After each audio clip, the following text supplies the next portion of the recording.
got assigned to the company up in the hedgerows, and they had just come off of a pretty bad beating up a hill number. Everything was hill number, I don't know, 122 or something. Didn't make any difference. We were some of the first replacements that they got in, and that started the go-round. We were in the deep hedgerows, which is the best place in the world to defend and the worst place in the world to attack, especially if the people that you're attacking have been there for a year or two, know every place, had it all well zeroed in. You sat in one place too long, why, you got a mortar in your hind pocket, to left or right. It didn't make any difference. Till we got out of there and started across the country with General Patton, why, it was touch and go. But the first action that I really saw was Savage Island, and that's was not a good experience. We went up through Bourg St. Leonard, which I remember because we got really shelled, and they were really trying to keep the gap open. The Falaise Gap was a place where 3 or 4 major highways went through a big set of rolling hills. They called them mountains, we called them hills, and they all came through the same place at this town of Chambois, which formed what they called the Gap, the Falaise Gap. And they were trying to get everything they could out of it.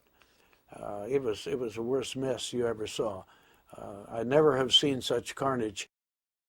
We moved on up into the town of Chambois, went through the town, and set up in the edge of an orchard. We pulled in there at night and set up our machine guns to cover the field, which was where anybody could largely attack from us. There was a lot of noise across the field, but we couldn't tell what it was. It was getting dark. So we set up and bedded down. We'd been a long ways that day. When we got up at the crack of dawn, there's even more noise over there, and all of a sudden, it occurs to us when we could see real well, those are Germans making all that noise. And on top of that, they're lining up tanks and setting up guns. Well, we started shooting at the trucks and cars and stuff, and the people we could see running around, and the tanks were maneuvering, and pretty soon across the field they came. And one of the things you learned was you don't shoot 30 caliber machine guns at big tanks. And there's several reasons. First, it gets their attention, which you really don't want. And second, it makes them mad, which is even worse.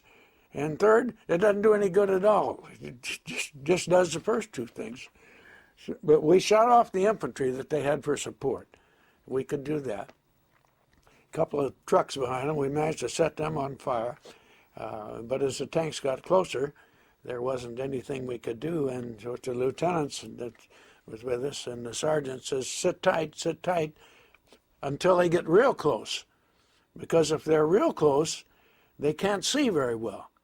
And if you've shot off their infantry, they do that. Well, we waited until they got right in almost amongst us, and then we took off.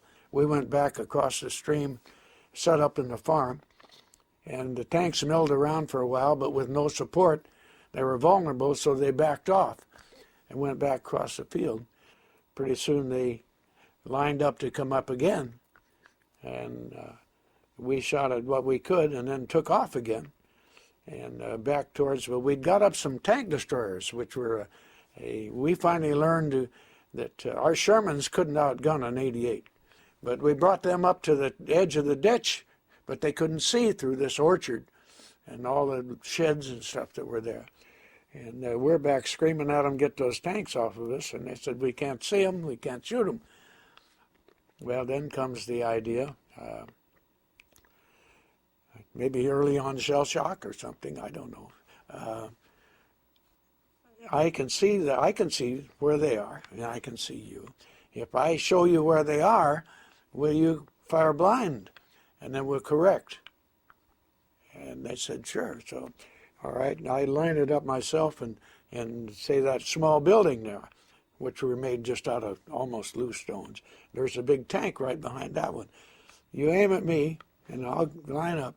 I'll get out of the road, and then you shoot. And those guys are good. They would put an armor piercing through the building, and then followed up with an HE. And they never parked in wide open. They parked behind trees or bushes or something, and they knocked out 2 tanks and chased another one off, and that was working.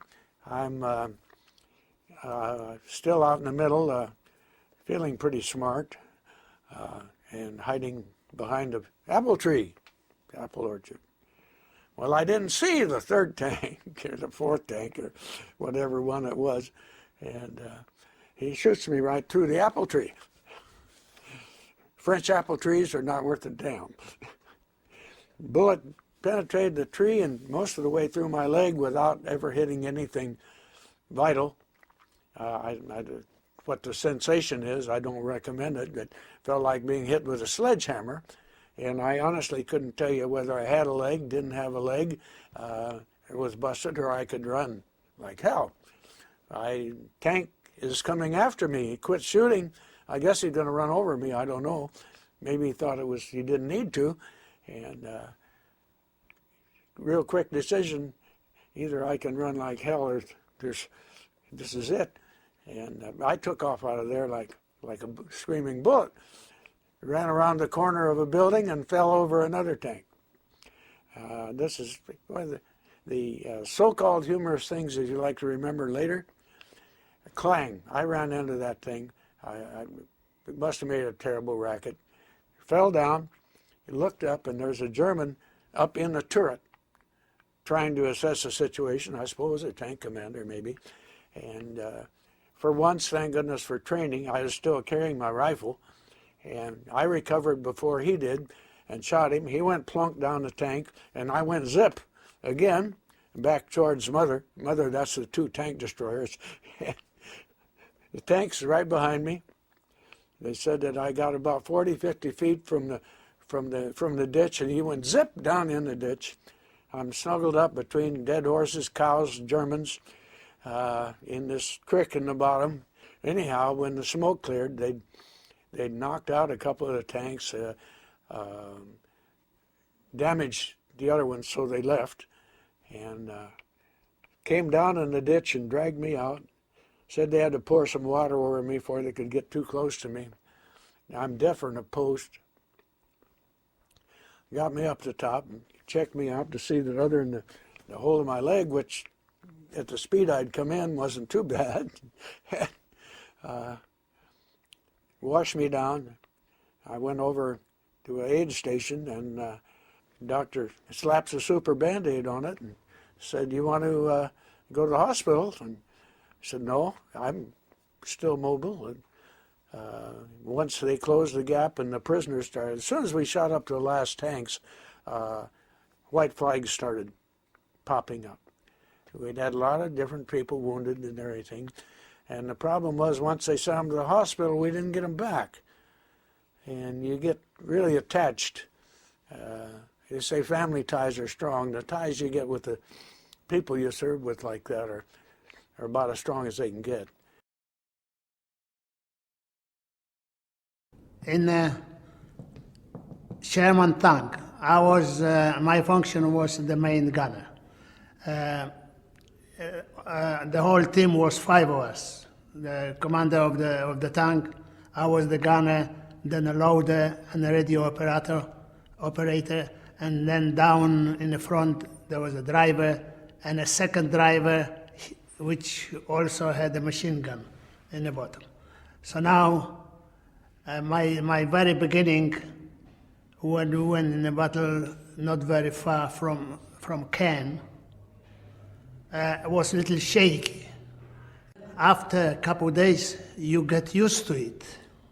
So when you see killed people, killed soldiers, you don't react. It's only first day that you are shaking. And after that, well, it's like a nothing, because your affection is different, because you get used to it.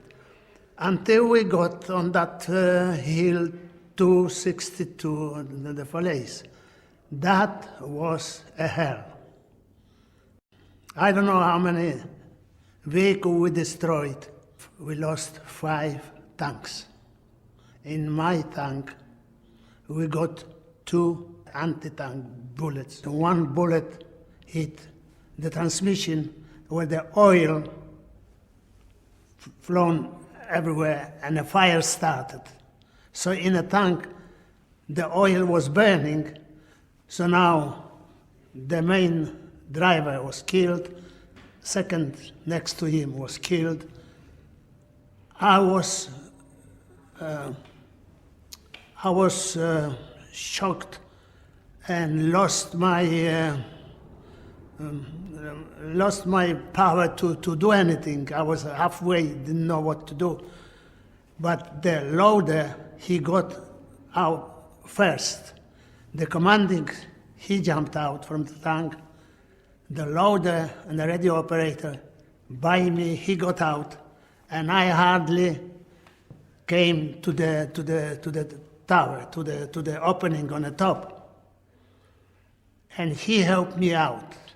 He grabbed me in here by my arms in here, and he helped me to pull me out. But he left me halfway hanging. He fell because he burned more inside, because the flame was going through the hole, and my legs were burning. By the time I got out, so one thing I remember up to today, for a moment I was thinking, what is heavier, the legs or my head? If the legs are heavier, I slip again. I didn't have any power to move if my head, then maybe so, and I fell by the tank and lost my memory and conscience. And that was all. When I woke up, I was about maybe 300, maybe 500 yards away in the woods, and somebody covered me with some kind of a blanket. But already my blood was all over, and I was burned, my hair burned, and what was left on me is on this side. But this side was already completely burned. My trousers on one legs, and so anyway, my legs were burned very, very bad. So I lay down for a couple hours, and we were laying on one path. Maybe there was about 40 of us or 30. And the German came, and they were hitting a little one officer, because somehow they felt that he knows German. And they were asking if he speak German and so on. And he said, no, but they were just playing with him. And that was about an hour. Then suddenly our unit came. They ran away. So my fighting was short, because between Caen and Falaise, that was over a month. And that was all.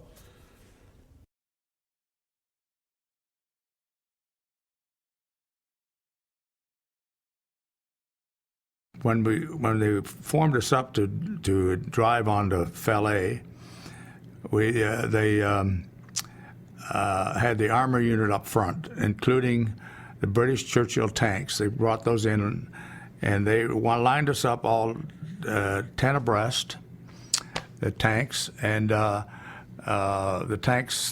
Churchill tanks had flamethrowers with them. They pulled a tank behind it, an armored tank behind, holding the fluid, and the line ran through the tank, and they shot the fluid out the front end. They would hit anywhere from 150 to 200 yards with fluid. It would burn and just burnt everything in front of them.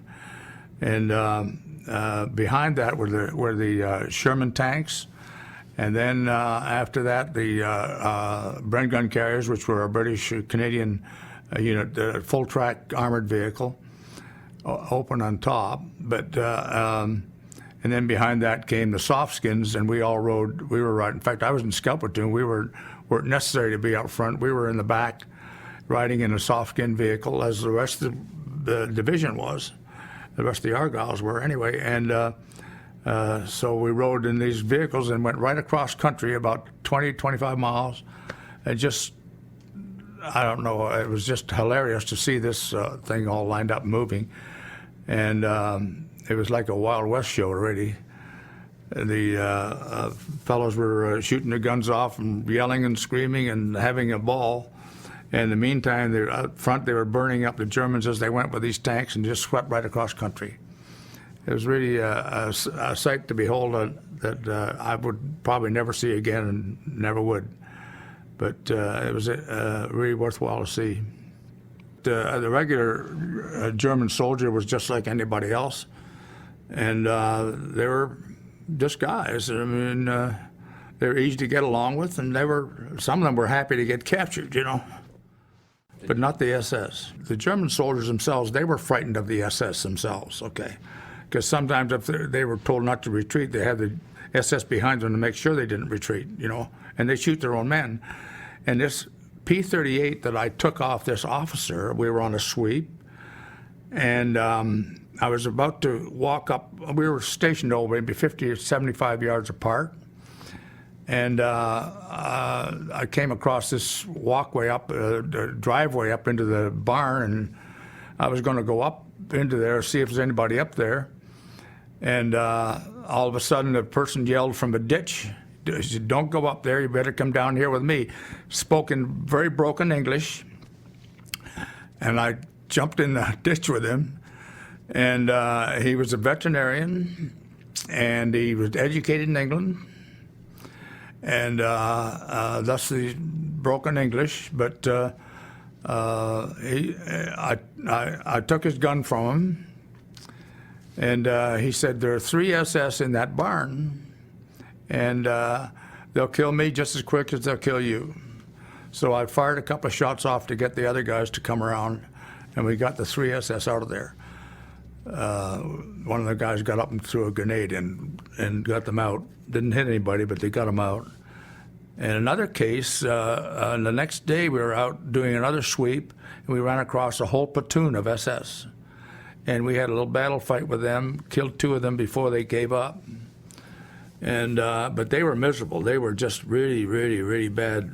I mean, they were bad to deal with, you know, not friendly, not anything, just really bad. At the Falaise Gap, when the Germans were trying to break through, that was the worst scene I've ever seen or ever want to see ever. The Germans kept trying to push out, and they kept just mowing them down. And the Germans used a lot of horses. And the horses were piled up, and the bodies were piled up, and they just kept trying to break out. That was a really horrendous experience. We were just scattered along an area.